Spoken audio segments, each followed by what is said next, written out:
ഞാൻ എല്ലാത്തിലും അടിപൊളിയായിട്ട് കിങ് മേക്കർ പോലെ തന്നെയാണ്. എന്ത് കാര്യം കിട്ടുകയാണെങ്കിലും പെർഫെക്റ്റ് ആയിട്ട് ചെയ്യുന്ന ഒരാളാണ്. പക്ഷെ വൈഫിൻ്റെ മുന്നിൽ ഡോക്ടറെ ഞാൻ എന്നും നാണം കെട്ട് നാറി നിൽക്കുന്ന ഒരവസ്ഥ ഉണ്ടാവാറുണ്ട് എന്ന് പറയുന്ന പല ആളുകളുണ്ട്.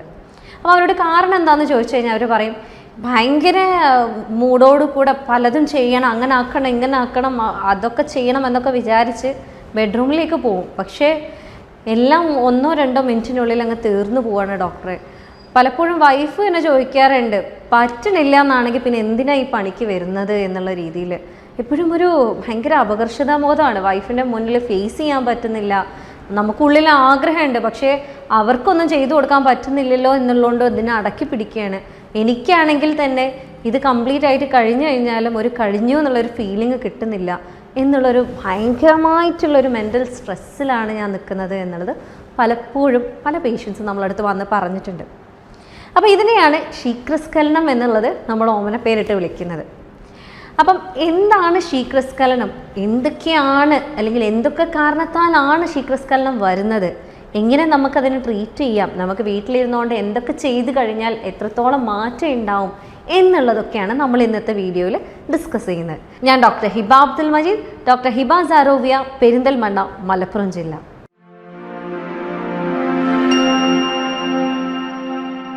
അപ്പം ആദ്യം തന്നെ എന്താണ് ശീഘ്രസ്ഖലനം എന്നുള്ളതാണ് നമ്മൾ മനസ്സിലാക്കേണ്ടത്.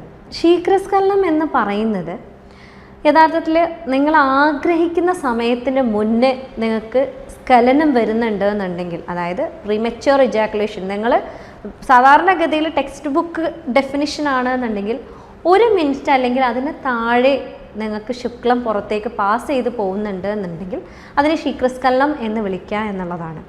അതേപോലെ തന്നെ പറയാനുള്ളത് നിങ്ങൾക്കതിൽ മാനസിക തൃപ്തിയില്ല എന്നാണെന്നുണ്ടെങ്കിൽ അതിന് ശീഘ്രസ്ഖലനം എന്ന് പറയുന്നത്. അതായത് ഇപ്പം നിങ്ങൾ ഇപ്പം ഒരു ഉദാഹരണം പറയുകയാണെന്നുണ്ടെങ്കിൽ പലപ്പോഴും പേഷ്യൻസ് വന്ന് പറയാറുള്ളത് എനിക്കുള്ള ടൈമിങ് അല്ലെങ്കിൽ എൻ്റെ ഫ്രണ്ടിനുള്ള ടൈം എനിക്ക് കിട്ടണില്ല, അപ്പോൾ എനിക്ക് ടൈം കൂടുതൽ കിട്ടാനുള്ള മരുന്ന് വേണം എന്ന് പറഞ്ഞിട്ടാണ്. ശരിക്കും അതിനൊരു ആവശ്യമില്ല. അല്ലെങ്കിൽ വേറെ ആളുകൾ പറയാറുണ്ട് എനിക്ക് കുഴപ്പമൊന്നുമില്ല, ഞാൻ കഴിഞ്ഞു പോകുമ്പോൾ ഞാൻ ഹാപ്പിയാണ്, എനിക്ക് മാനസികമായിട്ട് തൃപ്തി വരാറുണ്ട്, പക്ഷേ എൻ്റെ പങ്കാളിയെ തൃപ്തിപ്പെടുത്താൻ എനിക്ക് കഴിയുന്നില്ല, അപ്പം ഞാൻ എന്ത് ചെയ്യും, അതിന് വേണ്ടിയിട്ടാണ് ഞാൻ നിങ്ങളെ കൺസൾട്ട് ചെയ്യുന്നത് എന്നുള്ളത്. ശരിക്കും പറയുകയാണെങ്കിൽ ഈ കേസിൽ നിങ്ങൾക്ക് മെഡിസിൻ്റെ ഒരു ആവശ്യമില്ല, അല്ലെങ്കിൽ നിങ്ങൾ തന്നെ ട്രീറ്റ് ചെയ്യേണ്ട ഒരു ആവശ്യമില്ല. ഇതിൽ നിങ്ങളുടെ സാറ്റിസ്ഫാക്ഷനാണ് നിങ്ങൾ ചെക്ക് ചെയ്യേണ്ടത്. നിങ്ങൾക്ക് സാറ്റിസ്ഫൈഡ് ആവുന്നുണ്ടോ അത് നിങ്ങളുടെ നോർമൽ ടൈമാണ്. വേറൊരാൾക്ക് ചിലപ്പോൾ ആ ഒരു ടൈമിൽ സാറ്റിസ്ഫാക്ഷൻ കിട്ടിക്കൊള്ളണം എന്നില്ല, അല്ലെങ്കിൽ ചിലർക്ക് അത്രയും ടൈം വേണ്ടി വരാറില്ല. അപ്പം ഇതിൽ മെയിനായിട്ട് പറയാനുള്ളത് നിങ്ങളുടെ പങ്കാളിക്ക് ആ ഒരു സാറ്റിസ്ഫാക്ഷൻ കിട്ടുന്നില്ല അല്ലെങ്കിൽ അവർക്ക് രതിമൂർച്ചയിൽ എത്താൻ പറ്റുന്നില്ല എന്നതിന് നിങ്ങൾ ആക്ച്വലി ട്രീറ്റ്മെൻറ്റ് എടുക്കേണ്ടതില്ല. അവിടെ നിങ്ങൾ എന്താ ചെയ്യേണ്ടതെന്ന് വെച്ചാൽ നിങ്ങൾക്ക് ആ ഒരു ഫോർപ്ലേ കറക്റ്റായിട്ട് നടക്കുന്നുണ്ടോ എന്നുള്ളത് നോക്കുക. അവർ തമ്മിലുള്ള, നിങ്ങളും നിങ്ങളുടെ പങ്കാളിയും തമ്മിലുള്ള ആ ഒരു മാനസിക ഐക്യമുണ്ടോ, അല്ലെങ്കിൽ നിങ്ങൾ ആ ഒരു മൈൻഡ് ബോണ്ടിങ്ങിലൂടെയാണോ നിങ്ങൾ ഈ ഒരു സെക്സിലേക്ക് ഏർപ്പെടാൻ വരുന്നത് എന്നുള്ളതൊക്കെയാണ് ആക്ച്വലി നിങ്ങളിവിടെ ശ്രദ്ധിക്കേണ്ടത്.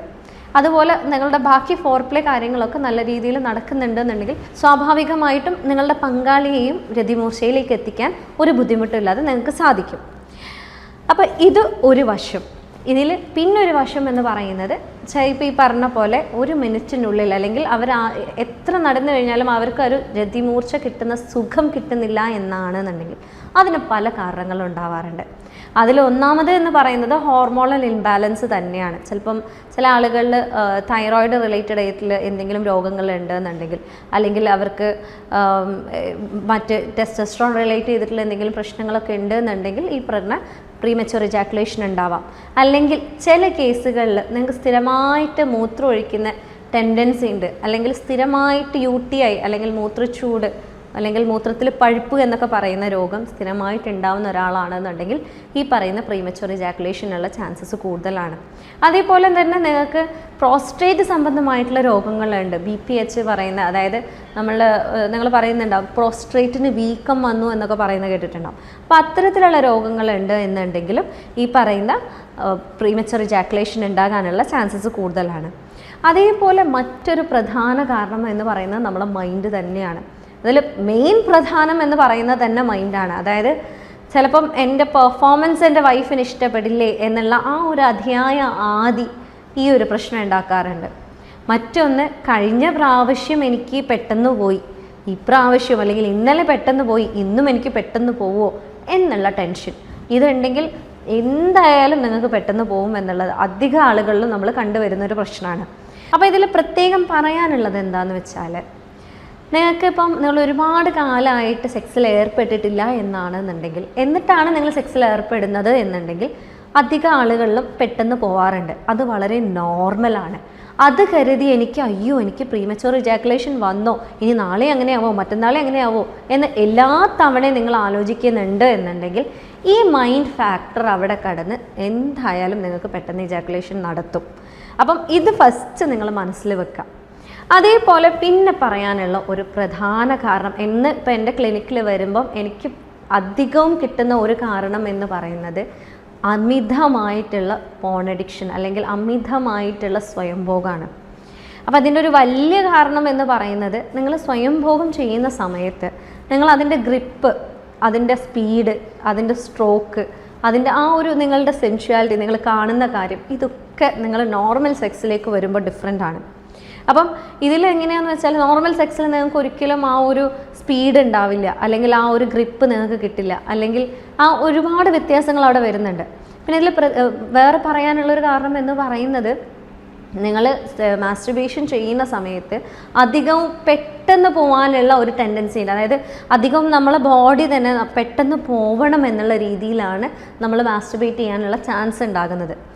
അപ്പോൾ ഇങ്ങനെ ആകുമ്പോൾ എന്താണെന്ന് വെച്ചാൽ, ഇത് കൂടെ നമ്മൾ ചെയ്യുമ്പം നമ്മളുടെ ബ്രെയിനിലേക്ക് നമ്മളൊരു വയറിങ് പോലെയാണ്. അത് നമ്മളുടെ ഒരു നമ്മൾ കേട്ടിട്ടുണ്ടാവും, ചില കാര്യങ്ങൾ നമ്മൾ കണ്ടിന്യൂസ് ആയിട്ട് ഒരേപോലെ ചെയ്ത് കഴിഞ്ഞാൽ നമ്മൾ ബ്രെയിൻ അതിനനുസരിച്ച് വയേർഡ് ആവും. അതായത് എൻ്റെ ശരീരത്തിന് പെട്ടെന്ന് പോകുന്നതാണ് ഇഷ്ടം എന്നുള്ള രീതിയിൽ നമ്മൾ ഓട്ടോമാറ്റിക്കലി നമ്മളെ ബോഡീനെ അങ്ങനെ ആക്കിയെടുക്കും, നമ്മളെ ബ്രെയിൻ അങ്ങനെ ആക്കിയെടുക്കും. അപ്പോൾ സ്വാഭാവികമായിട്ടും നിങ്ങൾ കണ്ടിന്യൂസ് ആയിട്ട് മാസ്റ്റുർബേഷൻ ചെയ്തിരുന്ന ഒരാൾ നാളെ ഒരു നോർമൽ സെക്സിലേക്ക് പോകുമ്പോൾ നിങ്ങൾക്ക് സമയം കുറയാനുള്ള ചാൻസ് വളരെ കൂടുതലാണ്. കാരണം അത്ര സമയം എടുത്തിട്ടേ നിങ്ങൾ മാസ്റ്റുർബേറ്റ് ചെയ്യുന്നുള്ളൂ. അതേപോലെ തന്നെയുള്ള ഗ്രിപ്പ് നിങ്ങൾക്ക് ഇവിടെ കിട്ടുന്നില്ല. അപ്പോൾ അങ്ങനെയൊക്കെ ഒരുപാട് ഇഷ്യൂസ് ഈ ഒരു മാസ്റ്റുർബേഷൻ അഡിക്ഷൻ കാരണം അല്ലെങ്കിൽ പോൺ അഡിക്ഷൻ കാരണം നിങ്ങൾക്ക് ഉണ്ടാകാനുള്ള ചാൻസസ് കൂടുതലാണ്. അപ്പം ഇനി നിങ്ങൾ എങ്ങനെയാണ് ഇതിനെ മറികടക്കേണ്ടത് എന്നുള്ളതാണ് നമുക്ക് നോക്കേണ്ടത്. അപ്പോൾ ഇതിൽ ആദ്യം തന്നെ പറയാനുള്ളത്, നിങ്ങൾക്ക് തൈറോയിഡ് ഇഷ്യൂസ് ഉണ്ട്, അല്ലെങ്കിൽ പ്രോസ്റ്റേറ്റ് ഗ്രന്ഥി ഇഷ്യൂസ് ഉണ്ട്, അല്ലെങ്കിൽ റിപ്പീറ്റഡ് ആയിട്ട് മൂത്ര സംബന്ധമായിട്ടുള്ള പ്രശ്നങ്ങൾ ഉണ്ട് എന്നുണ്ടെങ്കിൽ ഫസ്റ്റ് അതിനുള്ള ട്രീറ്റ്മെൻറ്റ് എടുക്കുക. അതെന്തായാലും അവിടെ ചെയ്യുന്നുണ്ട് എന്നുള്ളത് ഉറപ്പ് വരുത്താം. അതൊരു സൈഡ്. രണ്ടാമതായിട്ട് പറയാൻ ഉദ്ദേശിക്കുന്നത്, നിങ്ങളെ മൈൻഡ് അതിനു വേണ്ടി പ്രിപ്പയർ ചെയ്യുക. മനസ്സുകൊണ്ട് ഞാൻ ഇന്ന് ഓക്കെയാണ്, എനിക്കൊരു പ്രശ്നവുമില്ല, ഞാൻ ആഗ്രഹിക്കുന്ന രീതിയിൽ തന്നെ ഇന്ന് ബന്ധപ്പെടാൻ കഴിയും എന്നുള്ള ഒരു ദൃഢമായിട്ടുള്ളൊരു വിശ്വാസം നിങ്ങളിൽ തന്നെ നിങ്ങൾ അർപ്പിക്കുക എന്നുള്ളതാണ്. അതേപോലെ മറ്റൊരു കാര്യം എന്ന് പറയുന്നത്, ഇപ്പം നിങ്ങൾ ഇതിൽ പറയാനുള്ളത്, മെഡിസിൻ പോലെ തന്നെ ഇമ്പോർട്ടൻ്റ് ആയിട്ടുള്ള ഒരു ഘടകമാണ് എക്സസൈസ് എന്ന് പറയുന്നത്. പല ആളുകൾക്കും അറിയില്ല എന്ത് എക്സസൈസാണ് ശരിക്ക് പ്രീമച്വർ ഇജാക്കുലേഷൻ അല്ലെങ്കിൽ ഈ ഒരു ഇജാക്കുലേഷൻ പ്രോബ്ലത്തിന് എന്ത് എക്സസൈസാണ് ചെയ്യേണ്ടത് എന്നുള്ളത്. അപ്പോൾ ഞാൻ പറഞ്ഞു തരികയാണ്, നിങ്ങൾ ഇനി ഡെയിലി ചെയ്യേണ്ട ഒരു എക്സസൈസാണ്. വെറും 3 മിനിറ്റിൽ അപ്പുറം എന്തായാലും ഇതെടുക്കാൻ പോകുന്നില്ല നിങ്ങൾ ഒരു ലൈഫ് ടൈമിൽ. അപ്പോൾ ഇതിൽ പറയാനുള്ളത് എന്താണെന്ന് വെച്ചാൽ, നിങ്ങൾ എങ്ങനെയാണോ നിങ്ങളെ വയറകത്തേക്ക് പിടിക്കുന്നത് അതൊന്ന് പിടിച്ചു നോക്കിയാൽ, നിങ്ങളൊന്ന് വയറകത്തേക്ക് വലിച്ചു പിടിക്കുമ്പം സ്വാഭാവികമായിട്ടും നിങ്ങളുടെ ആ ഒരു മസിലിനെ നിങ്ങൾ അകത്തേക്ക് വലിച്ചു പിടിക്കുന്നുണ്ട്, നിങ്ങളുടെ ശ്വാസത്തിനെ നിങ്ങളൊന്ന് റെഗുലേറ്റ് ചെയ്യുന്നുണ്ട് അല്ലേ? അതേപോലെ തന്നെ നിങ്ങൾ മൂത്രം ഒഴിക്കുന്ന ടൈമിൽ എങ്ങനെയാണോ വയറ് പിടിച്ചു വെച്ചിരുന്നത് അതേപോലെ തന്നെ മനസ്സുകൊണ്ട് മൂത്രം ഒഴിക്കണ്ട എന്ന് വെക്കുക, അതായത് മൂത്രത്തെ പിടിച്ചു വെക്കുക. അപ്പോൾ അവിടെ എന്താ ചെയ്യുന്നത്, നിങ്ങൾ അവിടെ ഒരു മസിലിനെ നിങ്ങളെ മനസ്സുകൊണ്ട് കൺട്രോൾ ചെയ്ത് വലിച്ചു പിടിക്കുന്നുണ്ട്. അതേപോലെ നിങ്ങളെ ബ്രീത്തിങ്ങിനെ ഒന്ന് നിങ്ങൾ റെഗുലേറ്റ് ചെയ്യുന്നുണ്ട്. ഇത് എക്സസൈസ് അല്ല, ഇത്രയും നേരം പറഞ്ഞത് എക്സസൈസേ അല്ല. നിങ്ങൾ എന്നിട്ട് മൂത്രം ഒഴിച്ച് കളയണം. ഓക്കെ, ഇത് കളഞ്ഞതിന് ശേഷമാണ് ഞാൻ എക്സസൈസിൻ്റെ കാര്യം പറയുന്നത്. അതായത് മൂത്രം ഒഴിച്ച് കളഞ്ഞതിന് ശേഷം നിങ്ങൾ റൂമിൽ വന്ന് കിടക്കുക. എങ്ങനെയാണോ നിങ്ങൾ മൂത്രം പിടിച്ച് വെച്ചിരുന്നത്, അതായത് നിങ്ങളുടെ ആ ഒരു ബ്രീത്തിങ്ങും ആ ഒരു മസിലിനെ വലിച്ചു പിടിച്ചത് എങ്ങനെയാണോ അതേപോലെ നിങ്ങൾ കിടന്നതിന് ശേഷം വലിച്ചു പിടിക്കുക. ഫസ്റ്റിലൊക്കെ നല്ല ബുദ്ധിമുട്ടുണ്ടാകും, പെട്ടെന്നൊന്നും നിങ്ങൾക്കത് ചെയ്യാൻ കഴിയില്ല. കാരണം കിടന്നുകൊണ്ട് ആ ഒരു വലിച്ചു പിടിക്കുന്നതും ശ്വാസം റെഗുലേറ്റ് ചെയ്യുന്നതൊക്കെ ബുദ്ധിമുട്ടുണ്ടാകും. പക്ഷേ അത് റിപ്പീറ്റഡ് ആയിട്ട് ചെയ്ത് നിങ്ങൾ ഓക്കെ ആയതിനു ശേഷം, നിങ്ങൾ പഠിച്ചതിന് ശേഷം എങ്ങനെയാണോ നിങ്ങൾ വലിച്ചു പിടിച്ചിരുന്നത് അതിന് 3 സെക്കൻഡ് വലിച്ചു പിടിക്കുക. അതായത് ഇപ്പം നിങ്ങൾ വലിച്ചു പിടിക്കുന്നു, 3 സെക്കൻഡ് വെക്കുന്നു, റിലാക്സ് ചെയ്യുന്നു, വീണ്ടും 3 സെക്കൻഡ് വലിച്ചു പിടിക്കുന്നു, വീണ്ടും റിലാക്സ് ചെയ്യുന്നു, വീണ്ടും 3 സെക്കൻഡ് വലിച്ചു പിടിക്കുന്നു, വീണ്ടും റിലാക്സ് ചെയ്യുന്നു. ഇങ്ങനെ നിങ്ങൾ 30 തവണ, അതായത് 10 10 10 3 സെറ്റായിട്ട് ഡെയിലി ചെയ്യുന്നുണ്ടെന്ന് ഉറപ്പുവരുത്തുക.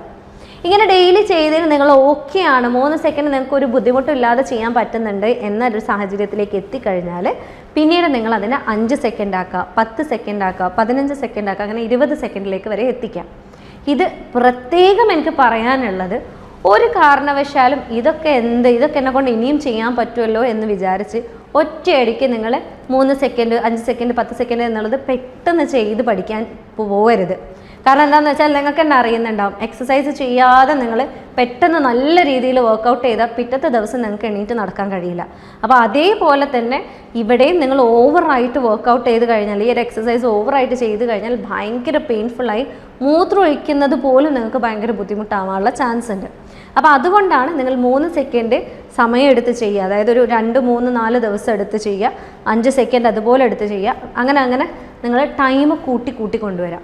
അപ്പോൾ ഇതുകൊണ്ട് എന്താ നമ്മൾ ഉദ്ദേശിക്കുന്നതെന്ന് വെച്ചാൽ, ഇവിടെയുള്ള ഒരു പ്യൂബോകോക്സിജിനസ് മസിൽ എന്ന് പറയുന്ന ഒരു മസിലുണ്ട്. ഈ മസിൽ നമ്മൾക്ക് ആക്ച്വലി ഈ ഒരു ഇജാക്കുലേഷനെ കൺട്രോൾ ചെയ്യണം. എങ്ങനെയാണോ നിങ്ങൾ മൂത്രത്തിനെ കൺട്രോൾ ചെയ്യുന്നത്, അതേപോലെ തന്നെ നിങ്ങളുടെ ശുക്ലത്തിനെ കൺട്രോൾ ചെയ്യാൻ ഹെൽപ്പ് ചെയ്യുന്ന ഒരു മസിലാണ്.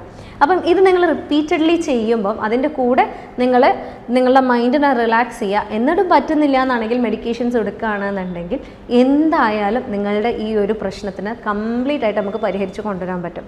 അതേപോലെ തന്നെ ഇതിൻ്റെ കൂടെ പറയാനുള്ളത്, നിങ്ങൾ കുറച്ച് ഫുഡ് കാര്യങ്ങൾ നിങ്ങളുടെ വീട്ടിൽ ശ്രദ്ധിക്കുകയാണെങ്കിൽ ഒന്നും കൂടെ ബെറ്റർ ആയിട്ട് നിങ്ങൾക്ക് നിങ്ങളുടെ ഈ ഒരു സമയത്തിന് റെഗുലേറ്റ് ചെയ്യാൻ പറ്റും. അതിലൊന്നെന്ന് പറയുന്നതാണ് നമ്മളുടെ ഒമേഗ 3 ഫാറ്റി ആസിഡ്സ്. അത് ഈ ഒരു ഭാഗത്തേക്കുള്ള രക്തയോട്ടം നല്ല രീതിയിൽ റെഗുലേറ്റ് ചെയ്യും, നിങ്ങളുടെ സെക്ഷൽ എൻഡ്യൂറൻസിനെ നല്ല രീതിയിൽ കൺട്രോൾ ചെയ്യാനും ഹെൽപ്പ് ചെയ്യുന്ന ഒന്നാണ്. അതേപോലെ തന്നെ മറ്റൊന്നാണ് പോമിഗ്രാനറ്റ്, അല്ലെങ്കിൽ അനാറ് എന്ന് പറയുന്നത്, അതേപോലെ വത്തക്ക അല്ലെങ്കിൽ നമ്മളുടെ വാട്ടർമെലൺ എന്ന് പറയുന്നത്. ഇതൊക്കെ ഈ ഒരു ഭാഗത്തേക്കുള്ള രക്തയോട്ടത്തിന് കൂട്ടാനും അതേപോലെ നിങ്ങളുടെ ശരീരത്തിലുള്ള സർക്കുലേഷൻ കൂട്ടാനും സെക്ഷൽ എൻഡ്യൂറൻസ് കൂട്ടാനും നന്നായിട്ട് ഹെൽപ്പ് ചെയ്യുന്നതാണ്. അപ്പോൾ ഇതിൽ പറയാനുള്ളത്, ഇത്രയും കാര്യങ്ങൾ നിങ്ങൾ ശ്രദ്ധിക്കുകയാണെങ്കിൽ എന്തായാലും നിങ്ങൾക്ക് തന്നെ നിങ്ങളുടെ വീട്ടിലിരുന്നുകൊണ്ട് നിങ്ങളുടെ ഈ ഒരു സമയക്കുറവ് എന്നുള്ള പ്രശ്നത്തിനെ പരിഹരിക്കാൻ പറ്റും. എന്നിട്ടും പറ്റുന്നില്ല എന്നാണെങ്കിൽ നിങ്ങൾക്ക് എന്നെ കോൺടാക്റ്റ് ചെയ്യാവുന്നതാണ്. ഞാൻ ഡോക്ടർ ഹിബ അബ്ദുൽ മജീദ്, ഡോക്ടർ ഹിബാസ് അറോവിയ, പെരിന്തൽമണ്ണ, മലപ്പുറം ജില്ല.